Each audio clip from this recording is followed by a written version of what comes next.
welcome everybody to issue 114 for the Mighty Heroes Asylum. My name is Mike. I am your host. We should get the Mighty Boss Tones to do like them.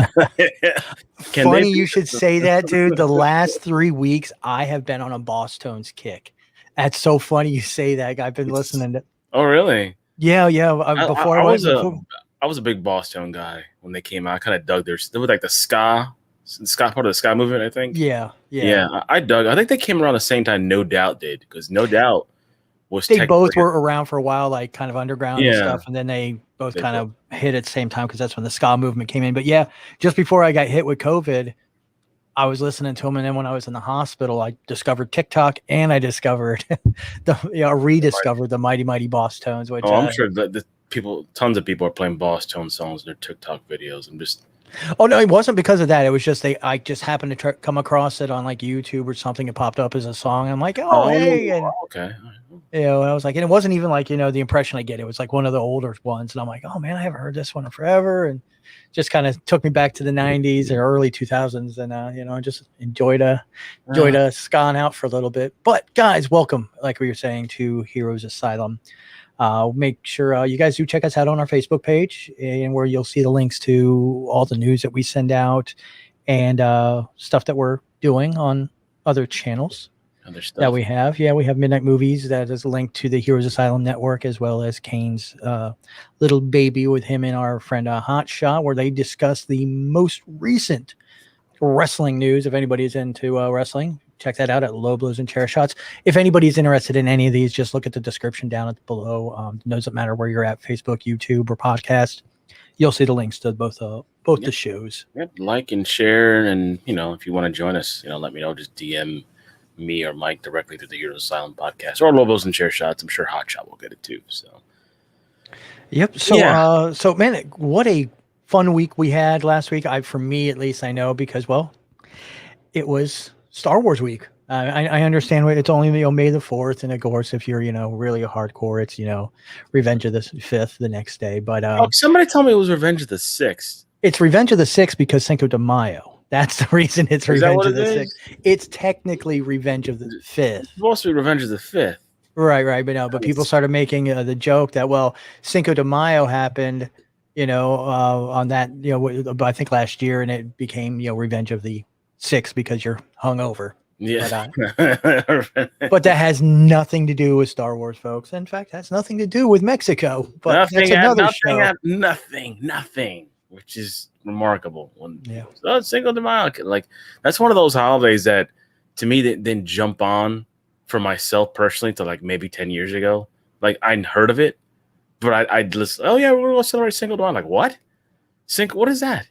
Like, is that like Day of the Dead Day in Mexico? And then people get hardcore into it, but hey. Because it could give us Americans any excuse to drink. Any excuse to get drunk, get hammered. More in. Yeah. America. Yeah. I think probably about 10 years ago, I was the same way. I got hooked because I was working in the bar industry, and that's kind of, before that I didn't give two craps. And honestly, I don't care now. But yeah, no. So last week, yes, it was really, just, May the 4th, and, but Bad Batch got released. We were told we were not getting any more Clone Wars, and we really aren't. I saw a post today about it where somebody's like, well, we weren't going to, they said you're not giving us any more Clone Wars, and this isn't a Clone Wars. This is the end of the Clone Wars. This is post Clone Wars. And now, who we always rooted for are kind of now the bad guys. This is the basic of the show picks up literally, a day after Order 66, actually during Order 66, because you get to see, you get to actually meet a young Kanan from Rebels in the beginning of that. So a lot of folks have been asking, what should I watch? Should I watch Clone Wars? Should I watch Rebels? I would say just watch Clone Wars. Yeah, it's kind of cool that Kanan's there, but it really doesn't have much to do with the overall story. I think that's a great Easter egg from Filoni, where that he was able to drop that in for us, and it's close to the original, to what was canon. There was a comic book out about Kanan and his master, and what happened during the Order 66. So it's not that far off of the original. Yes. Bad Batch just was not there. That's No. that's the only difference. So, but I know you now said we get to see Bad Batch. So yeah. a lot of things have changed. Echoes on there. We get to see that. We get to revisit some old folks. I mean, it's only been 2 episodes, but they've been 2 long episodes. I think each one was about an hour a piece. Really? And and we're looking at 16 episodes this season. So really, mhm. that's a lot. I didn't think they were going to get that many. Me either. I thought they were going to do the smaller 10, run, maybe. but yeah, Huh. no, it's like 16 episodes for the season, which I think is great because what we're seeing, and I'm not trying to give anything more away than I really have, and but what we're watching is the true birth of the Empire. We're watching the Republic die, and then we're watching as the universe and the galaxy is getting adjusted to now being under this rule. So there are some really great scenes with that happening. Them having to get a number to even travel or to walk around, and you're just seeing the Clone Wars. You're seeing Tarkin debate whether the clones are needed anymore, and you're seeing the Caminos, and we're introduced to a new character, a young girl, Omega. She is hinted at being a clone, but not. I guess this is kind of a fan theory thing that I don't know if it started to drum up, but I started thinking about it. She really doesn't look like the clones, and I understand they can make clones and then change the sex if they want, but I have a feeling she's not a clone of Django. No, I think it's just like on an offshoot or somebody else did it. I'm thinking the Emperor. You thinking the Emperor? Ooh.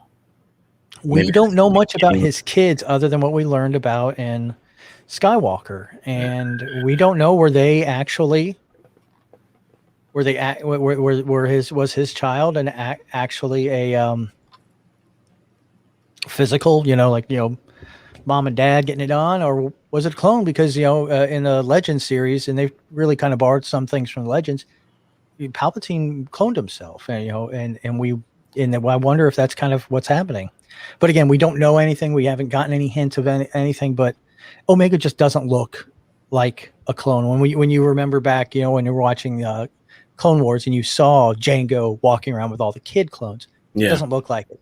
So that's why I'm kind of questioning it. That's a good theory to throw out there. I mean, like you said, there's tons of lore they can use during this time period now. Like you said, it's after Order 66, so there's no prerequisite. They're not. I won't say they have like a blank slate to do anything they want, but they sort of do. They sort of do. They kind of do. Yeah, because this is kind of uncharted territory. And plus, when you told me about the Bad Batch, this is going back. I forgot what season Clone Wars they showed them. Last season, the very last season. It was season 7. It was the first. Okay. Yeah, the first 3 episodes. I thought they showed them somewhere else along the line. But those 3 episodes, a little arc they had, that were kind of cool. I was like, I like these guys. They're freaking mercs. They don't fit in. They're just doing what they want. I'm like, I hope they would do something with them. I didn't think they would get a green light series, but hey, they were. It was a big deal. Plus, so hey. Yeah, they were a big deal. They were something fresh, something different, and again, a kind of a continuation of the Clone Wars, which we all wanted. I know the Clone Wars fans were like, "Oh man, this is it. Season 7's it," but we're still able to we're getting more. And again, it's coming from Filoni, who is basically honored to continue and hold the torch.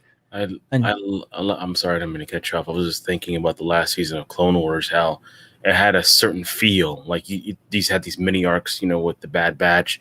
But when we got closer to like actually Order 66, how everything changed. Like even the titles changed to red, and it was very cinematic. The whole season 7 was red for the Clone Wars. Yeah, that whole season was that way. But yeah, it was in that moment, when you see at the very end, guys, if you haven't seen it, it's been out 2 years, but the very last, scene you really see is you find Vader finding Ahsoka's saber on this planet that's just covered with ice and it's buried under snow. So, it's been there a while. And you just have that moment. Do you think we're going to see Vader and the Emperor again, maybe in Bad Batch? I don't know if they stick to canon. Got to realize where's Vader at right now? He's he's hunting down the Jedis.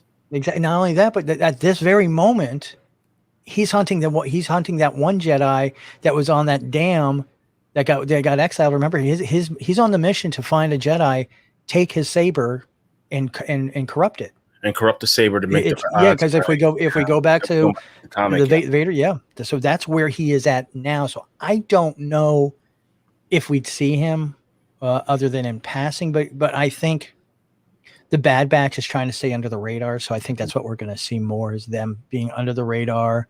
They may hear from somebody else, Tarkin. Well, they've already dealt with Tarkin in the first episode, but no, I meant maybe somebody in the Rebels. We are introduced to somebody that shows up in Rogue One. We've already been seeing somebody else. Like I said, so far 2 episodes, they've shown, they've given us great Easter eggs along the way. So. How about the overall tone of the show? Is it similar to Rebels or Clone Wars? Does it have that vibe, or does it have the vibe? Different. It's got that underlining feel to it, but because it's no longer, they're now basically the A team. They're running for their lives. They're hiding out. They're not registered clones. So it's got that feel that it's still the clones. It's still that jokiness and everything that Bad Batch had. But like I said, now the clones that we're so used to, now they're the bad guys. Now they're the mindless soldiers that are following suit. Well, like I said, it popped up. I'm definitely going to check it out now. Oh yeah, really good. Yeah, no, it's really good. Real good show. Also, you were saying I hadn't gotten a chance to finish it, but what about Invincible? We finished up the season with that. What do you think? I loved it. They went places I didn't think they would go, and they not only did it, but they trumped it, which is something hard to do. The comic, I love the comic. I thought it was really cool. I didn't think we were going to get to the moments that we got to this season. I thought they were kind of hold that off, but they said no way. It almost kind of reminds me of season 1 of The Flash. Like, I didn't think we would get the Reverse Flash in season 1, and we got it, right? So Invincible was like, hey, we're going to have the father and son. We're not next season. No, they're going to fight this season. That's what I was crazy. And the fight itself was heartstrings pulling at you every single time, and just showing these 2 powerful omni beings, one on the other side of the spectrum, the other complete different. One basically, hey man, humanity, he's half human, so of course he's going to be for the humans, but his father, total disregard for them, doesn't care for them. He's an elitist. They're above them. The scene that is crazy is basically when Invincible is trying to save these people from the building. And eventually he thinks he got it, but this father comes through, blows up the building, and you can see him holding up just an arm of that person that he was trying to help. That, or the scene where actually his father slamming him to the train and all those bodies exploding and just guts flying everywhere. I'm like, wow, they went there. But like that scene where he's just beating on him, about to kill him, and then he just flashes back thinking, oh, I remember when he was a kid, and that was the last bit of humanity that Omni-Man had left in him. And then he just flies off, and he talks to Alan the alien, and we go on and so forth. But just a powerful ending to a great season. It has been greenlit for 2 and 3. We talked about last week. I'm not sure when that's going to air. Probably sometime next year. If they start it this year, I'll say next year we'll get to see those. But I love the series. I think as far as animation wise, it was amazing. And if we're going to see more of that on Amazon, because I think they're going to do more animation stuff, I hope they stick to this animation. I mean, I'm not sure about the format. You can't have violence in every animation, but the way they did it, they took those pages and those panels and they put them on the screen, and visually it was just eye-popping to me. I couldn't believe how good it was. I was shocked. And the way they made Omni-Man just terrifying. He's not Homelander. Homelander is just a psycho. Omni-Man is a trained fighter. He's a warrior. So he knows what he's doing. I mean, as he talked about in his speech when he's talking about his son, about the Veltramites, basically saying, hey, man, we're trained. You know how we did it, basically? We killed the weaker versions of ourselves. And that's how we rose to Strominus and Prince, and they ruled throughout the galaxy. So I can't wait to see more of it in season 2 and 3. But to me, fantastic. Went above and beyond my expectations. Very cool. So now you were saying that they went a little different than what you thought they would be. Yeah, a little bit. Like, different. So does it not follow? Like, does it like overlap in the comic book? Does it go? There's a couple things they introduced this season that they didn't get to till like later on, like the stuff with the robot where he becomes a kid. That doesn't happen till like later on. Like they did it now. That's one.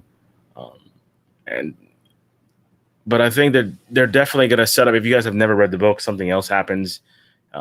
Invincible ends up having a brother. I think that's where they're going to go with next year. I'm not sure. I'm just guessing. His brother's Oliver. Basically, he's a half alien, something that his father met in his travels. He's blue, so I'm not sure if they're going to bring him in. But they pretty much stayed the course. They brought a couple things in differently that I don't think they brought in a little bit early. But again, not so much a detract that I was going to be like, oh, wait a minute, that's too early. No. Well, they sort of did that with the boys. When they did the boys, they drifted over into the second series when for the certain storylines, or one storyline specifically.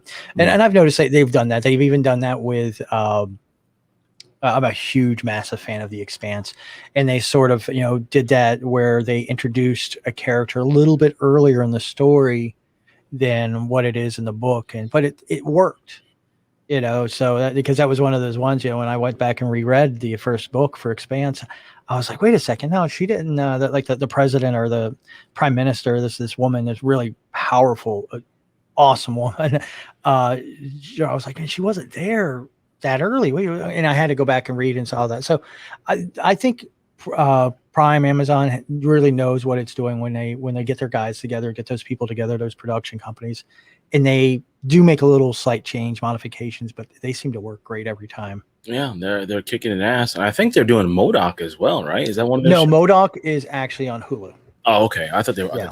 But that one looks pretty cool too. Oh yeah, MODOK looks great. Yeah, I mean, come on, Oswald, Patton Oswalt as MODOK, dude. Yeah. I mean, that's can't go wrong. You cannot go wrong. Automatically, you've hit a home run by casting him as MODOK, and the few scenes I've seen of it, it just looks so ridiculous that I have to watch it. Yeah, especially with MODOK. I mean, he's one of my favorite. Hopefully, they'll introduce him eventually in the MCU, but yeah, we may not. I mean, because they've already got him. So yeah, they may not bother introducing him. That's best time to start telling new stories. And speaking of the MCU, you see they released a couple of new titles this week. Yeah, Marvel released a little sizzle reel, and we got some titles for upcoming movies. I'm sure you have it right in front of you, but well, I've got Black Panther 2. Titles, and we'll just say Yep, we got Black Panther 2, Wakanda Forever, which I think is awesome. Great title. Great title. I love it. Not sure where they're going story-wise. I think I had an opinion. I told you this. I really wish they would bring back the Black Panther character. I think there's still a lot for him to do. Ideally, they're probably going to get past the Shuri, which is fine.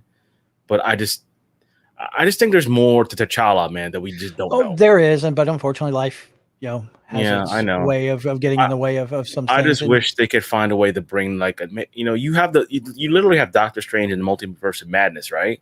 Why not in one of these, in a scene there that he travels to he sees another Black Panther and he brings him back there. Maybe that Wakanda has been destroyed and he's done all he could. And I don't know.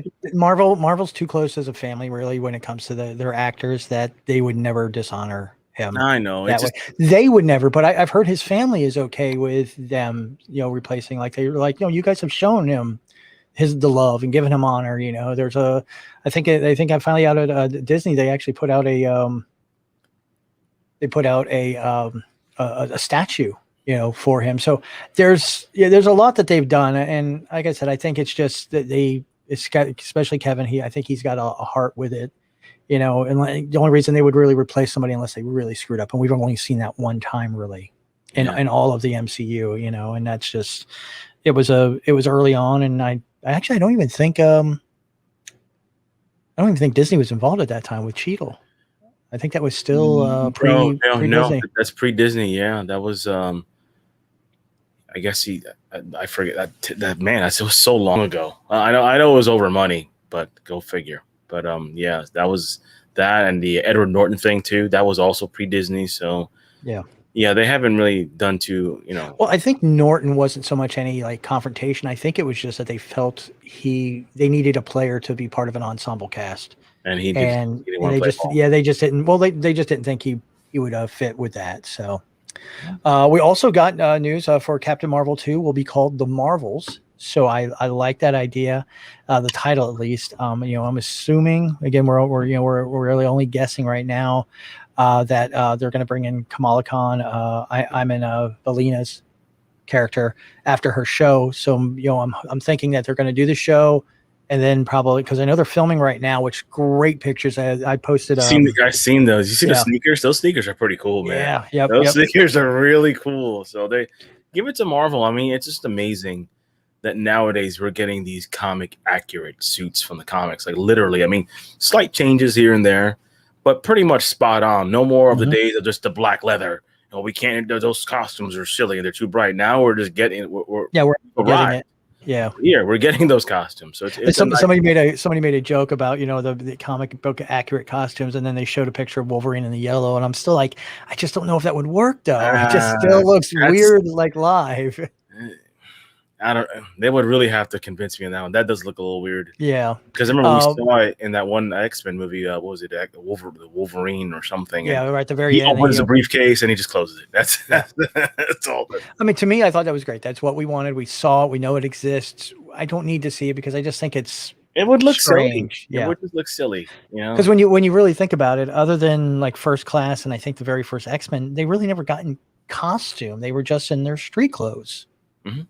So I just, to me, it's like, when danger breaks out, I'm not going to go change. No, I'm going to go get into it, You mean you're not going to go to like a Walmart bathroom and just like, hold on. Let me get my booties on and put my, but while details are in the plot for the Marvels is still under wraps, of course, we do know Brie will be there.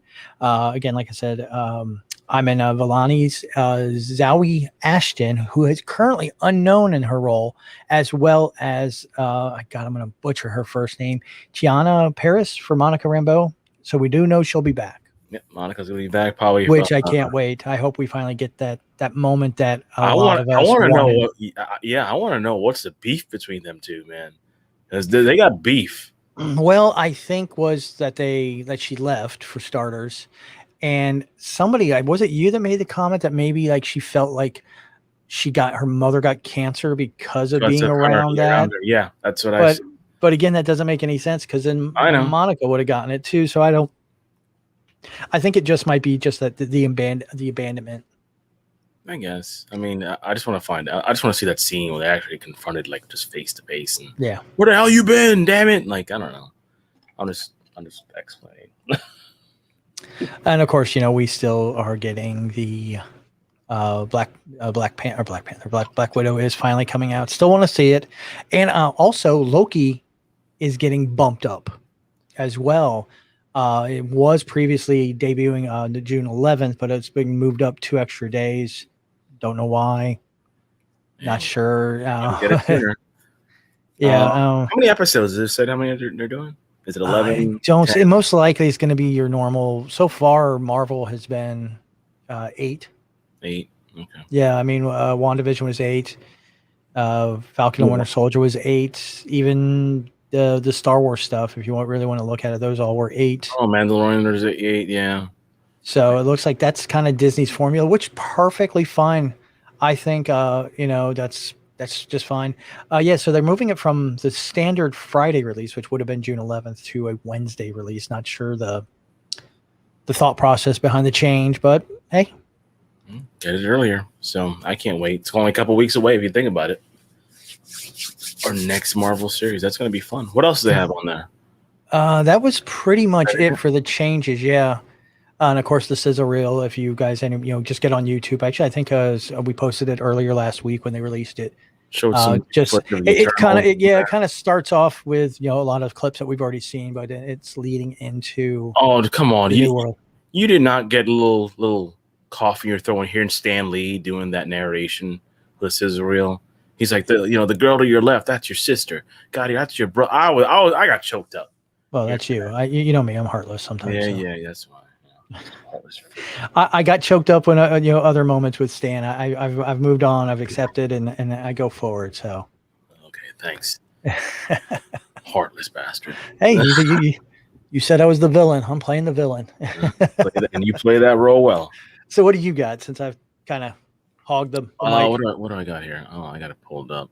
Oh, this is gonna be interesting. I know you don't watch Batwoman anymore, but season 2 dropped the first picture of Morgan Khan as Stephanie Brown, which I did not know they were going to intro Stephanie Brown. If you guys don't know, she actually becomes I think she becomes spoiler.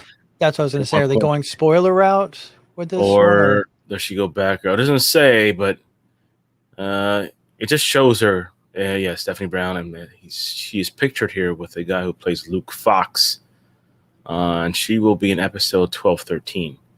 Now, I have to ask you: have you been keeping up with Batwoman at all? Actually, I have. Have you? I've been. I've been punishing myself. Okay. Are penises still bad? Yes, penises are still bad. Okay. I just want to make sure. Yeah. It's just I've just noticed that it's a few of the DC shows. If you have a penis, you're bad and you're an evil person, and you're bad, or you're a geek. So I'm just like that's why I have trouble watching it. You can't be tough, I mean I understand, and I so completely support it. I love strong women. I love strong female characters in these, but it's like when they come out, it's like, okay, the strong women are there, and anything with those chromosomes are evil and just pieces of shit. And I was like, I understand. Just bring them up together. It's called unity. Let's do it together. I understand it didn't used to be that way. We're that way now. They're doing some weird things with the male characters this season. I mean, they've intro Black Mask, and from what I've seen of him, he's been pretty solid. But like every other male character, like you said, Luke Fox, still in that tech area. One of the dumbest tech guys I've ever met in my life. I'm sorry, no offense, man, but Jesus, like the stuff I didn't know that was there. Like, what do you mean you didn't know that was there? Just what do you do? What do you literally sit in that cave all day? What do you mean you know the Batmobile was right there? You couldn't figure that out? And the what's his name? Jacob Kane. Now he's a drug addict. It's so really? strange. Yeah, he's a drug addict now. He's taking this drug that's called like snake bite, but I guess he takes it just to relive the memories of his daughters when they were younger, because I guess he has guilt over that with Beth and everything that happened. But now he's a freak out straight up junkie, and he has no idea what's going on. Like, I don't care what's going on. Just shooting up every episode. I'm like, what is going on with the male characters in this show? Just like they're basically throwing them aside. But like I said, that's why I asked, are penis is still bad on the show? Yeah. Not only are they bad, they're obsolete. So, but we're getting Stephanie Brown, so there is hope, and I like Stephanie Brown. Hopefully, they treat her with a little bit more respect. Like I said, every show has been treated well. All the characters have been treated well. Even brand new characters have come in and been treated well. Just something about Batwoman that just like I don't know what it is. It's like just show the respect and show the history of those characters. I mean, I do understand they had a bad hiccup at the end of last season. So, well, they brought Kate back, and she's they did. Yeah, they did bring her back. Kate back, which I'm glad they did. I mean, I'm not sure where her story's going to go wise this year. I mean, I hope. My understanding was she wasn't that long. She's not long for this, not for the storyline. I think that's a mistake, man. I really do. Because there's so much more to tell with Kate Kane than there is with Ryan Page. No offense. But I think they're moving on. That's the one thing I read when they announced that they were bringing this actress in, was she's only here to sort of, since they didn't have that opportunity to put a bow and end the story of Kate, that's what she's there for, is to do that and move on. Because again, a lot of people are going to be pissed as to, then why'd you even bring this girl in if you're going to hire some other chick? Why didn't you just wait 2 months? Get your casting right, and then bring her in and say, "Hey, we just recasted her," and I bet you everybody would have been fine. Yeah, but they can't bring her. They can't have like this girl in here for a month and then bring in Kate Kane again to just replace her. So everything I've read is like she's just. I think they're just there for time. Honestly, I think they're trying to cover their own ass. In a way, but they made a mistake, man. They made it. Me and you both said they made a mistake. Like, no offense, but there was more story to tell with Kate Kane and there is with Ryan Page. And I guess their feeling is, let's just make up a character, bring it in, and we can do whatever the hell we want instead of being tied down to a lore. And I get it, but I guess there's just more with Kate to do. But there is, but like I said, I think all she's here for and everything that I read at the beginning when she came in was she's just there just to wrap up Kate's story and basically do what should have been done. I mean, I understand Goodness, I just drew a blank on her name. The original Ruby Rose. Ruby Rose. I understand she was done, but I think I don't know. As a person, just of me working for a company, you know, if I know I'm leaving, hey, listen, I'm done with you guys. I'm gonna. But if you need me to stick around to like help the new person, I'm gonna stick around, and then I'm out. And I just think that was kind of a bad way of exiting. She could have said, hey, listen, let me get you guys wrap up my story. I'm done though. I don't want to be here. I'm going to give you 4 weeks to wrap up my story and I'm out. She could have done that. Everybody would have been happy. Well, not everybody, but you know, the story would have been at least comfortably wrapped up. But like I said, I think they're playing catch up with her dropping out quickly and they still want to wrap up her story. And so, but CW again, man, we got news. Deadline reports Tom Cavanaugh and Carlos Valdez bouncing from Flash at the end of this season. Yeah, they're gone, man. They are out of here. Adios. It sucks because I've always thought the Cisco character was basically the audience inside the Flash. He was he's like the fanboy. Basically. He was the one on the inside of every joke. He knew and we all like, okay, you're good. You know, and he came up with the nicknames to the villains, which I thought was really cool. And then when somebody actually gave a nickname to a villain and just stole it from him, he get pissed, which I kind of like. He's like, wait a minute, I love that. That name doesn't make any sense. Yep. And Kavanaugh has been like the MVP of that show also for us. I mean, you think of the many different iterations of Wells. Oh God, yeah. So many good. I'm a big fan of Wizard Wells, Gandalf Wells. That was kind of funny. I think my favorite episodes are always the ones where he had to meet up with his different versions in that one room. Oh, the Council of Wells. Yeah, the Council of Wells. I love those episodes. And but yeah, it's he is like the MVP because you know between Thawne, Reverse Flash, Wells, or whatever version of Wells you got each season. I loved him. I thought he was great. I thought he was fantastic as Thawne in season 1. And, you know, Matt Leishner, who plays a version of Thawne, also very well. But the OG being freaking Tom, he was – I mean, later on in the seasons when he played Reverse Flash, I felt his performance kind of like dipped a little bit. It wasn't as tight as season 1, and I get it because you're not playing that character all the time. But still, I mean, it's going to suck losing them both. I'm not sure how long Flash is going to be on after this, to be honest. I mean, that's what my next question was for you. How long do you think is left? I think now to me the writing's in the wall because people are leaving. People are like you taking 2 big parts of that cast out. I mean, they're bringing new people in, and the characters they brought in so far, I think it's this tech guy and this other girl that was with Nashwell's. They're not bad, but now you're taking some of the heart and soul out of that show, and those are the tough ones to replace. And I don't know. I don't know. I just, to me, I would just wrap it up. Season 8. I mean, Supergirl's finishing, Black Lightning's finishing its runs, and you know they're bringing in new CW shows to replace them. You know, we've had. You got Stargirl coming out. You've got Naomi coming in. And I think that's the only ones I can think of. Well, you got Superman and Lois now. That's Superman and Lois, which should be back next week.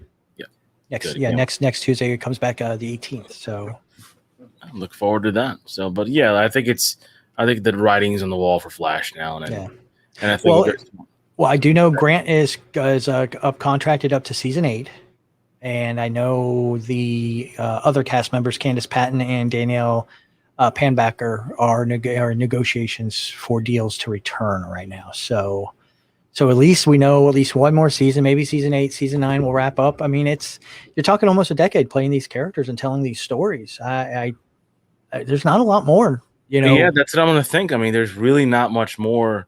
You've told Crisis, you've told a version of Flashpoint, which wasn't really Flashpoint, but whatever.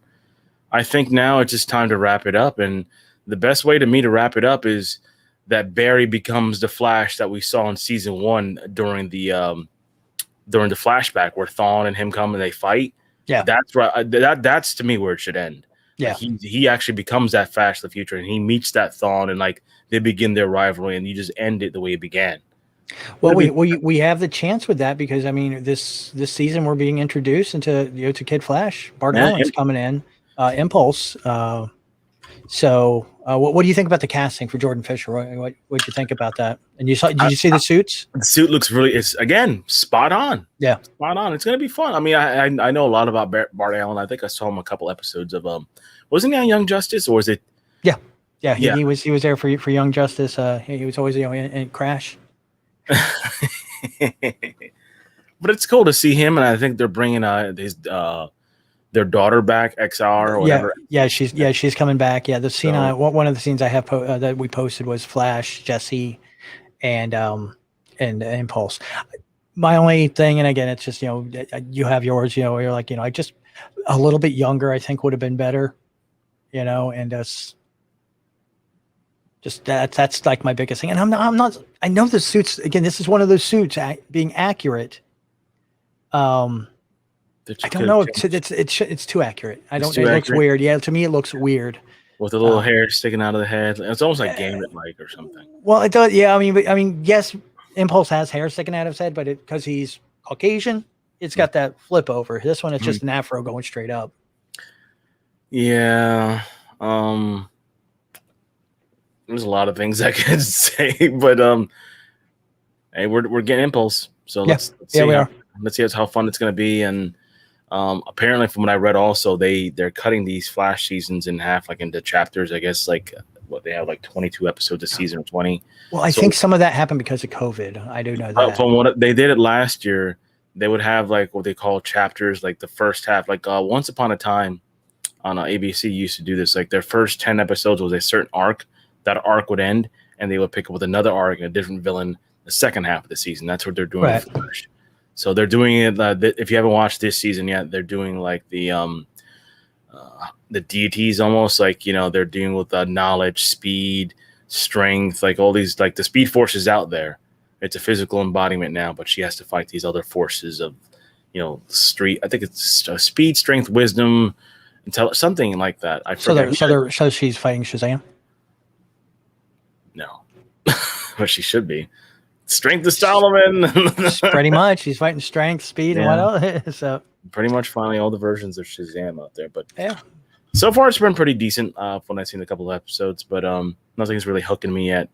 I really wanted to end this because from what I heard from the showrunner this season, they're going to bring back a villain they used already in the past season for the second half, and I don't know who that is. I don't think it's going to be Reverse Flash. They said somebody from the first 3 seasons they're bringing back. Ooh, first 3? Yeah. And I'm like, so they're going to bring back Zoom? Savitar? I mean, those are... I mean, Zoom... Don't forget, you also had your sub-villains, too, that were there for like an episode or 2. So you don't have to go with the main overarching one. You could go back to Freeze. What if he came back just for for just a little goodbye kind of nod? I know he's kind of moving on. They both are actually. I think Dominic's I think moving on as well. Yeah, they just wrapped up season 6 of Legends this past week, so that's just crazy to think that's gone for 6 seasons. Just because I think everybody thought that show was just gonna. I thought it was trash. I thought it was straight trash. I was like, this is stupid. But actually, it's probably been the funnest CW show the last couple of years. It's been the best one for the last. I want to say the last 3 years. And I'm sorry, Olivia, if I upset you when I say this. Olivia's in the chat here talking about Arrow and stuff. But yeah, I think the last 3 years, Legends has just knocked it out of the park. Oh yeah, it has. Like with the character growth, with new characters or technically old characters coming back, introducing you and I mean, we're Constantine Mark. So when they brought Matt Ryan back in, we're like, oh yeah, we're on board for that. They address the LGBT community better than any of the other shows do. They're just there. They're there. They're gay. They're bi. They're whatever those characters are. They're there. They don't make a production about it, which I know, like at least Supergirl, did it a lot. What are you talking about? A lot. They're still doing it. Again, I haven't stopped watching Supergirl about three seasons ago. They're still doing the same thing with that. And it's just like something about it. It's it's just like it to me. It was almost like very much real life. We have gay friends. We have bi friends. They don't wave it in our face. They're just our friends, and we talk to them and we hang out. I don't see people walking around. Hey, I'm gay. Oh, hi, what's up, man? I'm like, okay. Yeah, it's just to me, Want a yeah, shot? Legends feels just natural. It feels normal.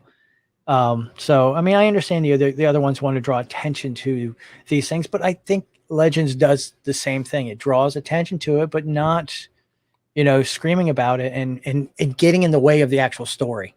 That and then I'm sure there's some folks out there that'll completely disagree with me, but that's completely fine. But I think Legends and not just with that side of the story, but I think their overall storytelling and that they delve into the DC universe much better.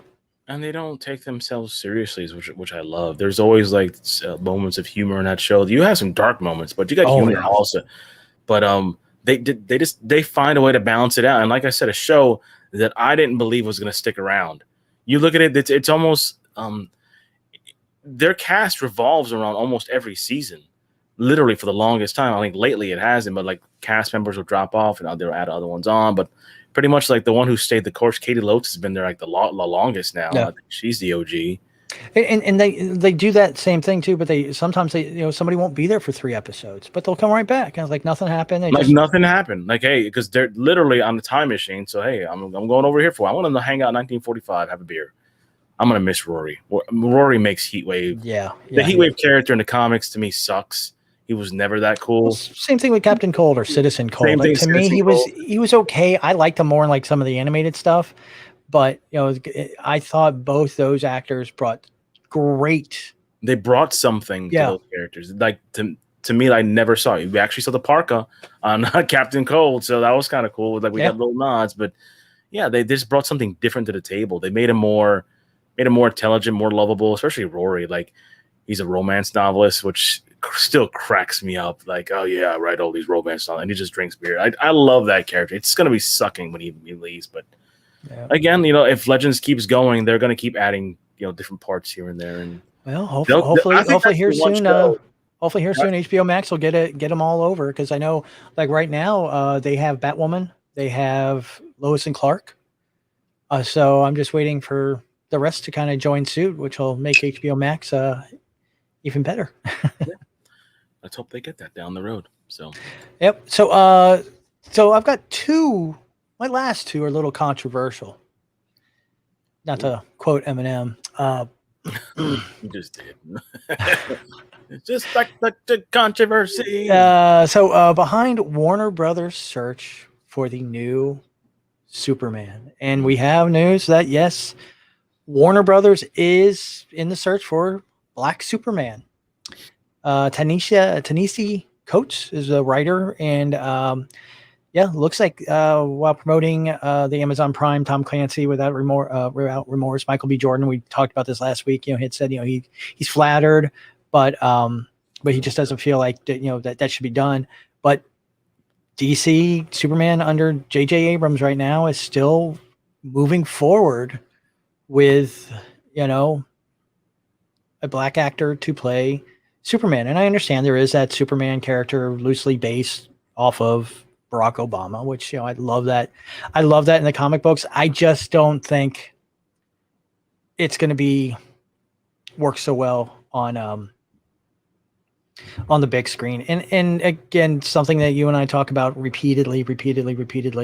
I'm trying not to spend much time on it, but there are so many great African American black characters in the DC universe that should get its time.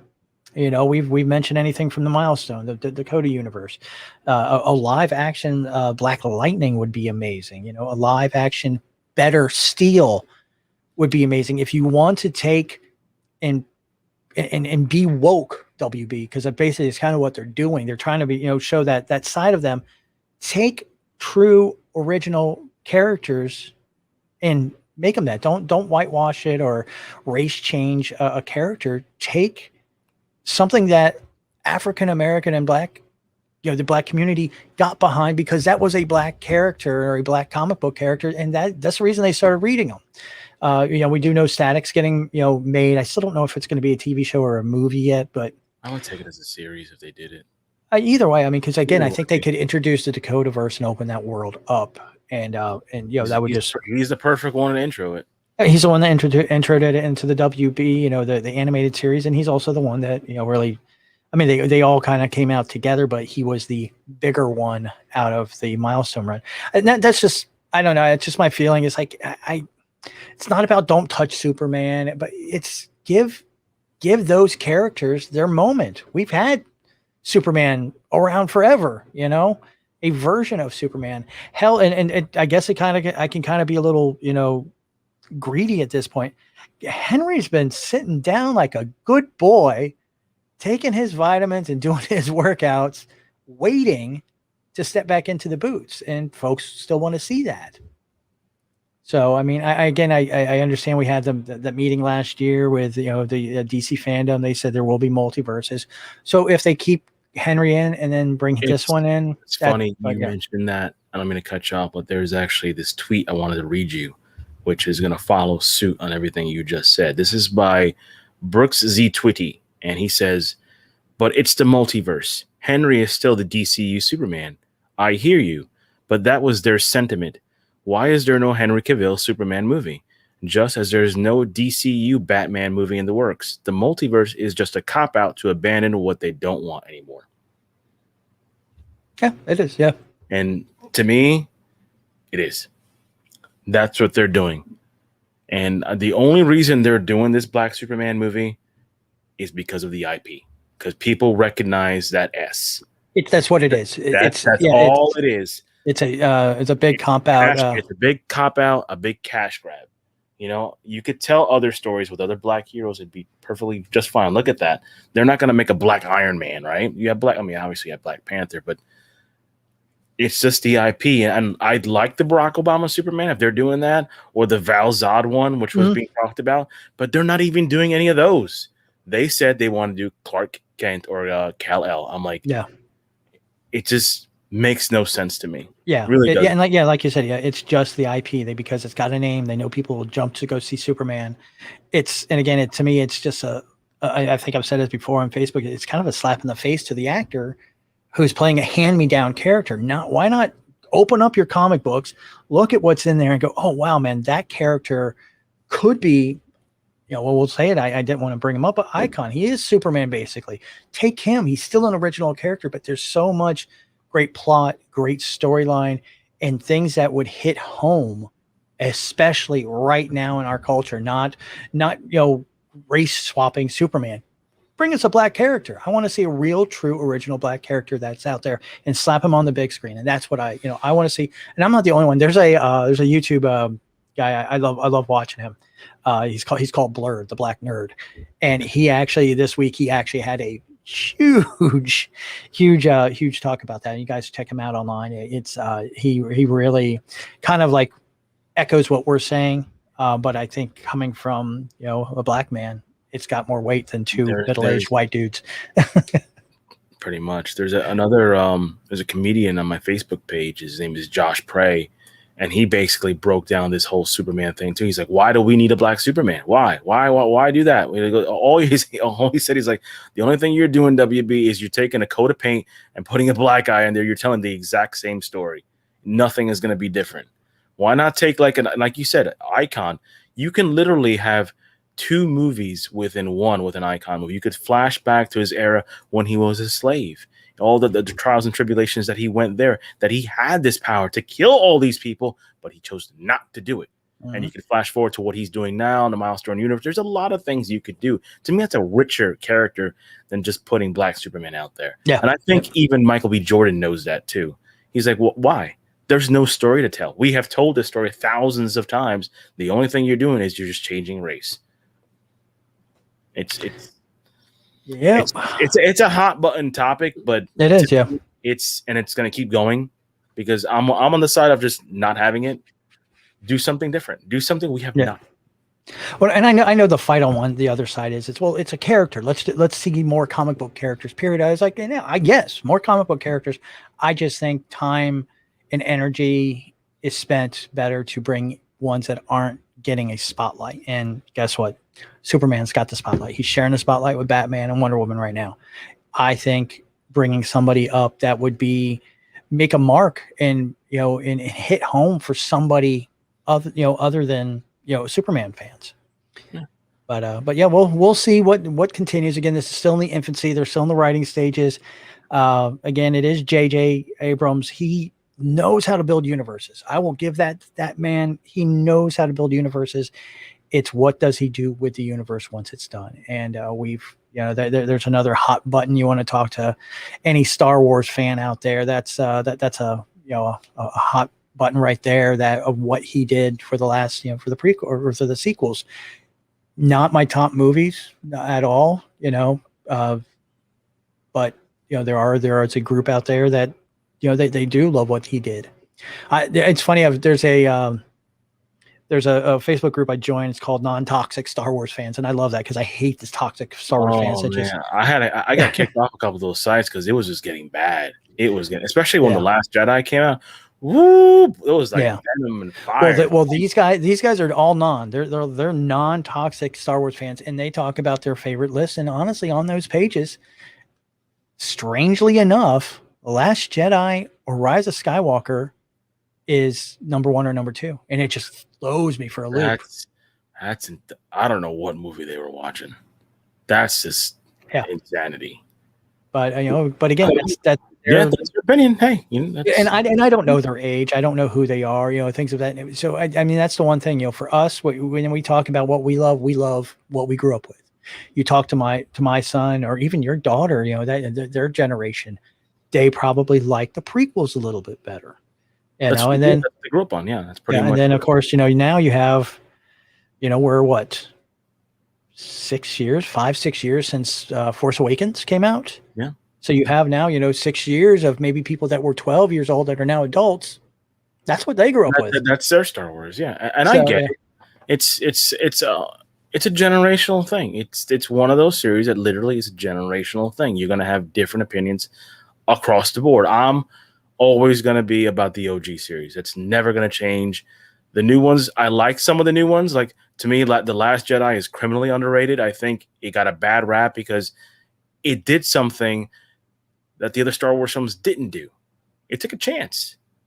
Now, did it work out in some areas? No, it didn't, but it took a risk. And I think, my God, I wish I had that conversation I had with Steve at 4 o'clock in the morning. We're just going off about The Last Jedi. It was insane. But, he started off good with The Force Awakens. And then, depending if you like Last Jedi or not, that's up to you.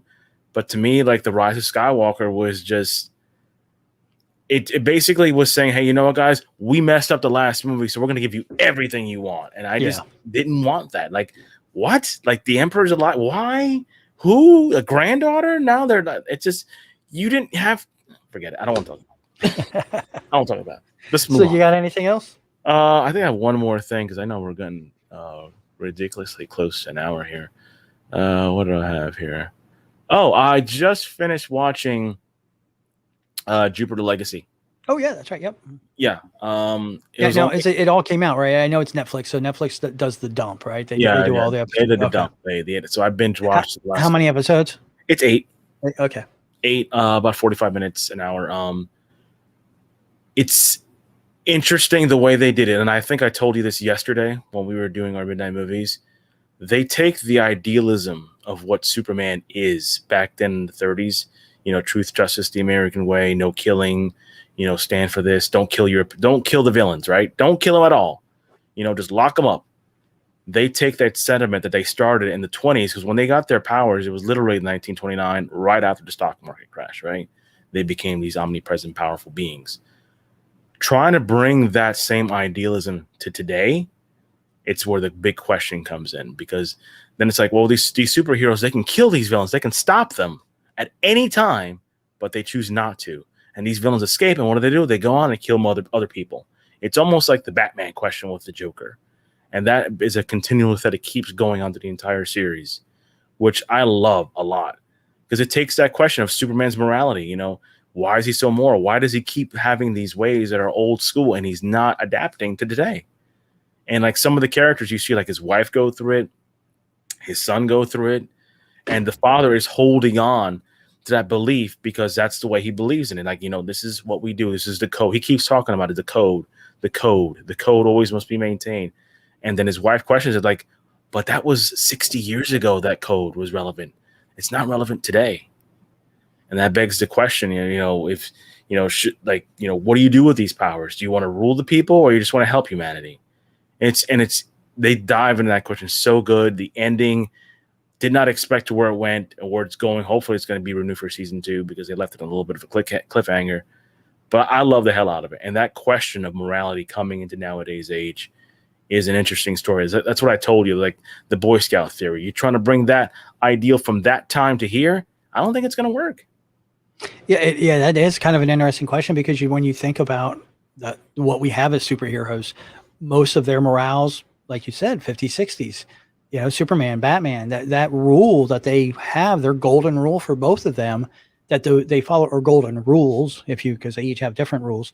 And then you look at, Brightburn and The Boys, Invincible, how now stories being written now are showing that there can be black and whites when it comes to what a superhero does.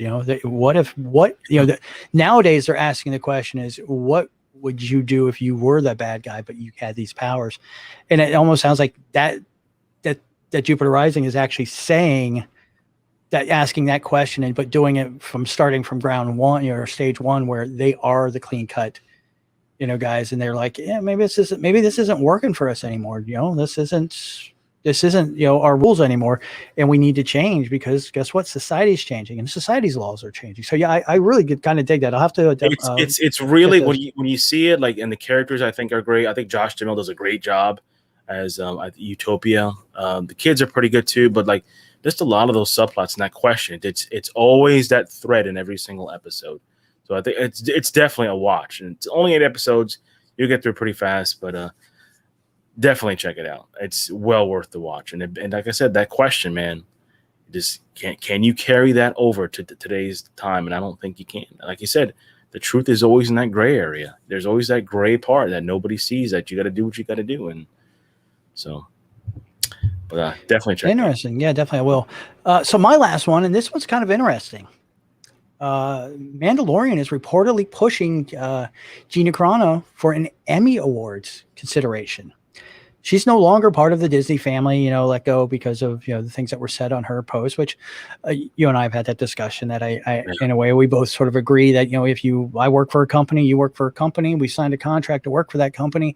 If we do something that company says is wrong, it looks bad for that company, they can let us go. And trust me, I bet you Disney, DC, Warner Brothers, all those big companies, they all got those rules, and probably a lot worse than what we had to follow. Oh yeah, tons. It's FDAs and all that freaking contract signings. It's a lot. Yeah. So, but apparently, we're gonna have the Emmys coming up here shortly, and a lot of times the companies and shows will put out posters and say, hey, support our characters, so get behind our actors. If you liked what we did and what they did, and keep them in there. And for consideration, it's a poster. It's got Amanda walking through a little valley, and it's got lead actor Pedro Pascal, supporting actress Giancarlo Esposito, Tamaron Morrison, and then for supporting actress Gina Carano. So they still, for her work, they're trying to recognize her. And I know that's going to cause some problems because people are like, well, they let her go because of this. Yes, they let her go because of what she broke what they wanted, they broke the rules, but they're still going to support her and the work she did, which I'm not a Disney mark by any stretch. You and I have our friends that are, and but I kind of like, I sort of see the respect for it. I don't know if this was Disney themselves or if maybe this was, Filoni and Favreau, kind of like, hey, you know what, we need to show them love because guess what? Even though she's not here anymore, she got us here. I mean, she was a big part of getting the show there. She was one of the founding pillars in that show, and it's good for her. Hopefully, she'll get more things to do in the future, which I think she will. And it sucks she's not going to come back, but hey, like I said, when you get hired from a company and you violate those rules, you're going to get fired. You sign a contract. Don't do this. Don't embarrass the company. She did it. Hey, I get you were entitled to your opinion, of course.